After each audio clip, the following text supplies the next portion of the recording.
So we've just finished the balance. We're going to move on to some strength exercises. So these are going to help us with all our daily activities that we do every day, such as picking up shopping bags, stepping up onto curbs, all different things that we do every day. So the first one we're going to start with is a sit to stand. Sarah's turned to the side so that you can see the demonstration from the side. Emma has stayed facing to the front. So they're both going to hip walk to the front third of their chair. The feet are placed flat on the floor underneath their knees, in line with the hips, and the shoulders are nice and relaxed, looking forward. So if they slide the feet back, but keep your heels in contact with the floor, push the weight through. Stay there. Feel that tension in the front of your thighs. Keep pushing that weight through the feet. Feel those thighs engaging, the thigh muscles. Start to lean forward slightly and we push that weight. Bringing ourselves up, stepping back to feel the chair. So you can feel it on the back of your legs, still hip distance apart. Stick that bottom out and we go down with control. So nice and slow. You can reach back for the chair if you need to for that extra support, sitting right into the back of the chair. Well done. And we will repeat that again. Now this time Sarah's going to demonstrate a jockey lift. So if you're not able to get out of the chair, slide your feet back, get them in contact, heels stay in contact with the floor. Really push the weight through, keeping your hands on the chair if you need to for the jockey lift, and you bring yourself up, all the way up for Emma, halfway for Sarah, and we sit back down, making sure you can feel the chair with the back of your legs. Perfect. So different hand positions when you're coming into sit to stands is going to make that progression. So if you both come to the front third of your chair, Sarah's going to put her hands across the chest. Emma's going to use her arms to help her stand. So sliding the feet back, get yourself into that position. And when you're ready, bring yourself up. So when you start to do these, if you do have to use your arms to help you get out of the chair, it's not a failure, it's a start point, and we can get that strength in the legs. Stepping back, push the bottom right back into the chair as we sit down. Sarah's going to stay there for me this time. This is what we call a hover. So as you progress, you can hold this position for 4 to 8 seconds and then go down. So she's going to sit down with control. So that's going to add a little bit more progression into it.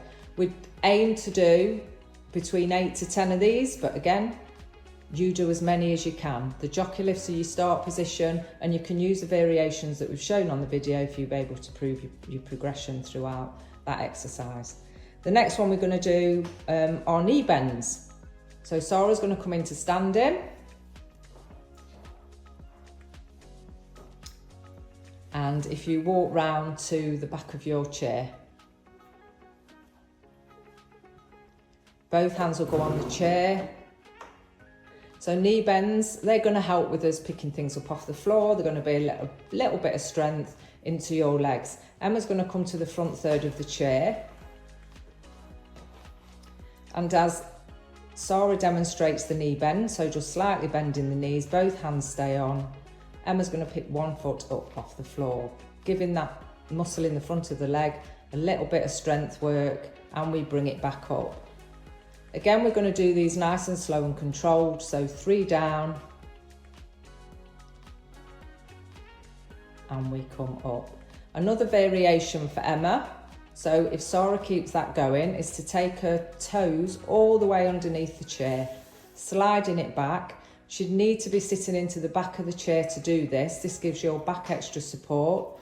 And then she's going to come through nice and slow and controlled, keeping that knee nice and soft, coming up for 3, and she'll go for a count of 5 down. So you can repeat this on each leg between 5 to 10 times, putting that strength into the front of the thigh, or do the one where we was just picking the foot up off the floor, holding that for up to 10 seconds. So Sarah would be repeating these between 8 to 10 times, nice and slow and controlled. and then we hold it there. So we're going to do side leg raisers. Sarah can stay where she is. There's a variation for seated. For seated, come to the front third of your chair. Sarah's going to start with the leg closest to me.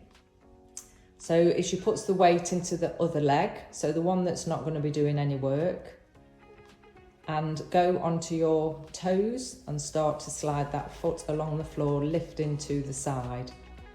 So nice and slow, try not to lean over, keep looking forward, and then we bring it down.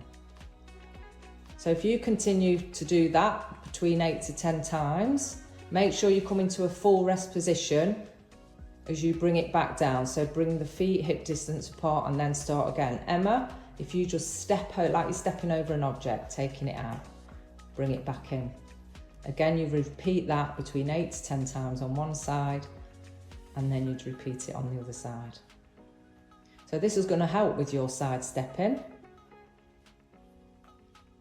It's going to help strengthen all the muscles around your hips and help support your hip bones. So again, you do as many as you can with those, between 8 to 10. And if you're feeling really strong, you can repeat that 3 times.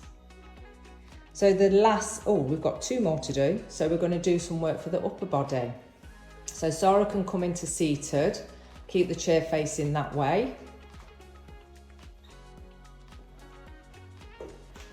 Towards the front third of your chair if you can. So if at home and you've got TheraBands, you can use TheraBands, but if not, you can use tins of beans or anything that's got a little bit of weight in it, or you don't have to use anything. So arms stay straight by the side. And we just bring the thumbs up to the shoulders, keeping those elbows in, newspaper under each arm, and we take it down. It needs to be performed nice and slowly, so control it on the way up, and we bring it down. We'd repeat these again between 8 and 10 times if you can. This is going to help with you picking your shopping bags up, carrying heavy objects. So you keep doing that. And when we've got to the 8th one, I want you to bring it halfway. So we hold it halfway. So this one, we're going to come all the way up. We'll make this one number 8. And we hold it halfway. So bring it down. Thumbs are up because you're loving it. Feel those arms shaking a bit, and we hold it for 5 and take it down. And you'd repeat that again. So we come all the way up. So this is our progression. If you feel like you can't do this, that's fine. You can build up to doing these holds. So we hold it there.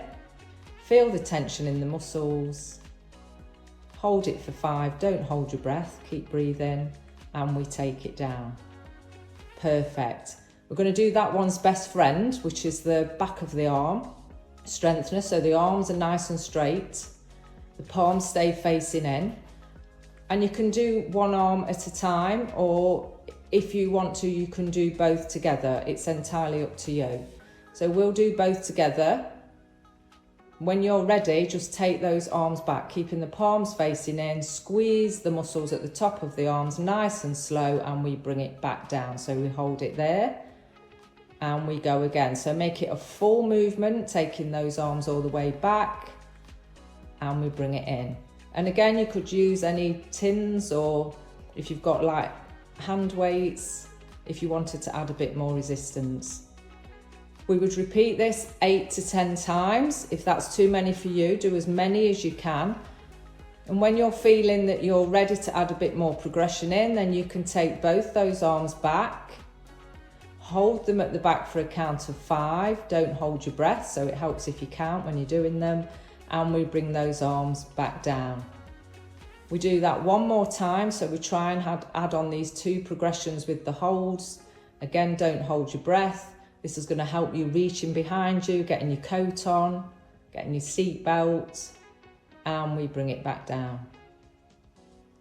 So that's a bit of strength and balance exercises for today.